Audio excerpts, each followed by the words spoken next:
Existe un espacio donde converge el séptimo arte con la cultura, donde la cartelera cinematográfica del ayer y de hoy cobra vida. Octavo Arte, con Ilka Pacheco, comienza ya.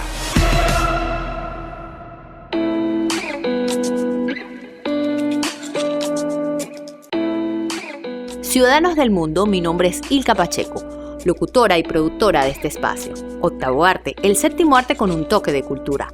A continuación vamos a escuchar una de las entrevistas que realizamos a las diversas personalidades del cine, el teatro, la música y la cultura venezolana. Sin más preámbulos, conversamos con Luis Roncayolo, escritor venezolano. Bueno, estamos en nuestro momento cultural. Recordemos que Octavo Arte, séptimo arte con un toque de cultura. Tuvimos la oportunidad de conversar con Luis Roncayolo, es el hijo de Malena Roncayolo, que es una cineasta, además investigadora de toda la parte de inmigración. Tiene este hijo que se llama Luis, que es escritor, y resulta que él tiene un libro que se llama Las Cuatro Esquinas del Tiempo. Es un libro de cuentos y bueno, básicamente él dice que Las Cuatro Esquinas del Tiempo, que es uno de sus libros, tiene la misma magia de las fábulas que escuchábamos o leíamos con ilusión durante la infancia. Nos sumergen en un mundo al mismo tiempo fantástico y real, nos hablan de las gestas heroicas de personajes alejados en el tiempo y sin embargo cercanos en sentimientos. La fuerza de los mitos de cuatro diferentes culturas crea las cuatro esquinas de la humanidad en un ayer que se funde con el presente.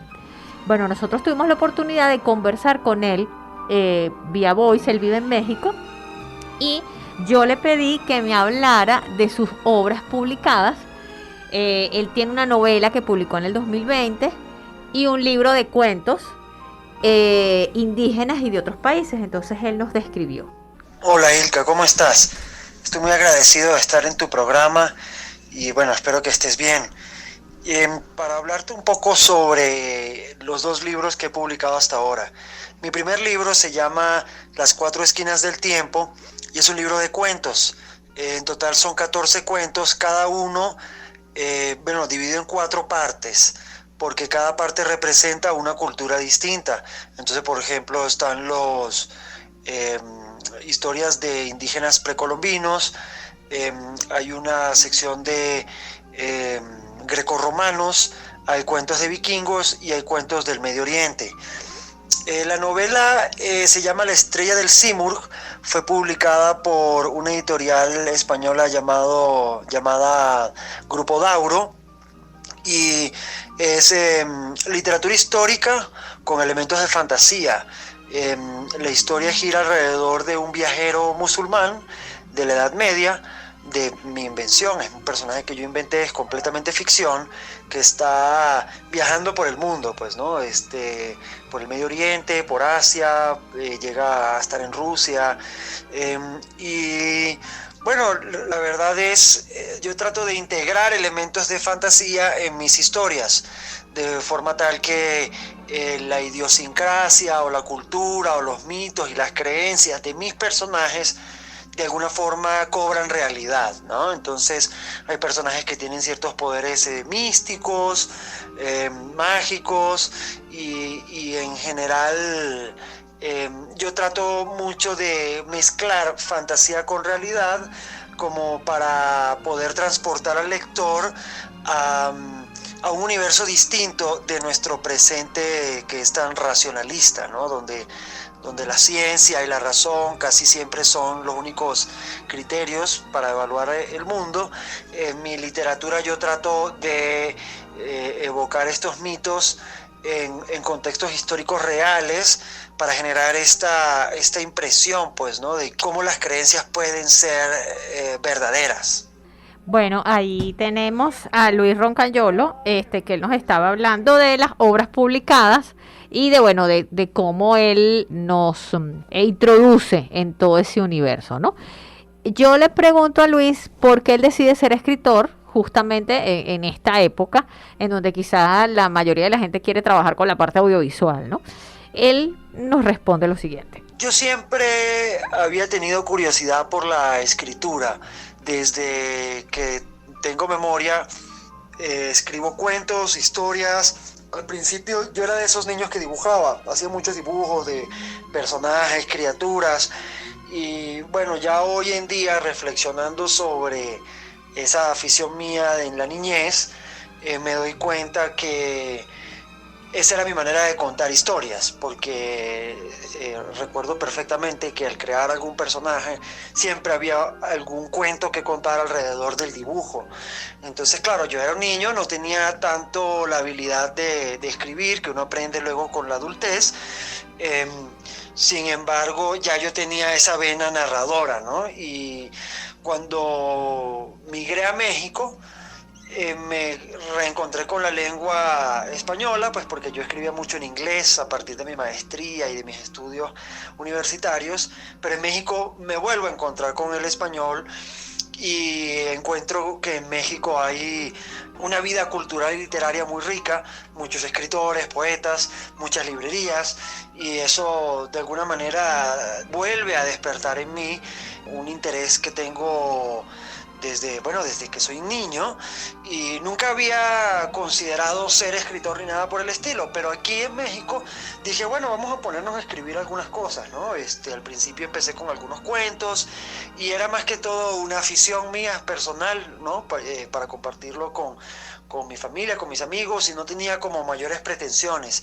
Y a medida que fui escuchando buenas críticas, pues empecé a considerar tomármelo más en serio y profesionalizarme en esto de escribir, y me metí en cursos de literatura para pulir mi estilo, y empecé a buscar influencias de otros escritores, y obviamente cuando ya empecé a tener textos mejores trabajados, empiezo a buscar a alguien que me los publique, ¿no? Y que es el caso de estos 2 libros que recientemente publiqué. Bueno, ahí nos explicaba Luis por qué decidió ser escritor. Desde niño tenía la afición. Ya como última pregunta, quería saber sobre su historia de inmigración, porque, bueno, muchos venezolanos están en otros países representándonos muchísimos de una manera correcta y eficiente. En el caso de él, es politólogo, ¿no? Entonces les pregunté sobre su historia y esto fue lo que me respondió. Viví en Venezuela hasta el año 2009. Yo tenía 24 años cuando decidí irme a Estados Unidos con el objetivo de estudiar una maestría. Yo había terminado mi carrera universitaria en Ciencias Políticas en la UCB. Mi carrera me apasionaba mucho, me encantaba todo, especial como su lado más intelectual y filosófico e histórico, y quise expandir en mi conocimiento, y me fui a Nueva York y tuve pues 2 años que fueron muy importantes para mí desde un punto de vista de formación, porque amplié lo que había recibido en la UCB. Y bueno, más o menos pocos meses antes de terminar la maestría, obviamente como todo estudiante se pregunta, bueno, ¿ahora qué voy a hacer, no? Tengo mi título debajo del brazo y tengo que hacer algo útil con esto. Y yo no tenía muy claro exactamente de qué hacer. Y lo otro es, pues el tema migratorio en Estados Unidos era complicado, corría el 2012, la crisis económica del 2008 todavía estaba afectando las perspectivas laborales, y yo en Nueva York hice muchos amigos en México, o mexicanos pues, y ellos me convencieron a venir a visitar, y cuando visité México, todavía vivía en Nueva York, pasé un tiempo aquí en la Ciudad de México y visité los alrededores. Me encantó la ciudad y me gustó mucho México y su estilo de vida y la vida cultural. Entonces pues opté por, digamos, mi espíritu aventurero me volvió a impulsar a encontrar un horizonte nuevo en mi vida. En general me ha ido bien en México porque pues logré consolidar un estilo de vida estable, con trabajo, etcétera, ¿no? Y por supuesto el tema de la literatura y de la vida intelectual me gustó mucho porque hay mucho aquí de eso. Y dije, pues nada, me voy a quedar aquí en México a ver cómo me va, y creo que fue la mejor decisión. Bueno, ahí nos hablaba Luis Roncayolo, que es escritor venezolano. sobre sus novelas. Una de ellas se llama Las cuatro esquinas del tiempo. Y bueno, la otra no tengo el nombre por aquí, pero bueno, él ha tenido la oportunidad de escribir y publicar.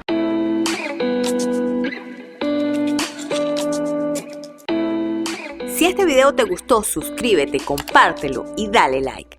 En la descripción te dejo mis redes sociales. Si quieres, sígueme y déjame tus impresiones en la caja de comentarios. Hasta una próxima oportunidad. Solo por esta semana culmina el espacio donde converge el séptimo arte con la cultura.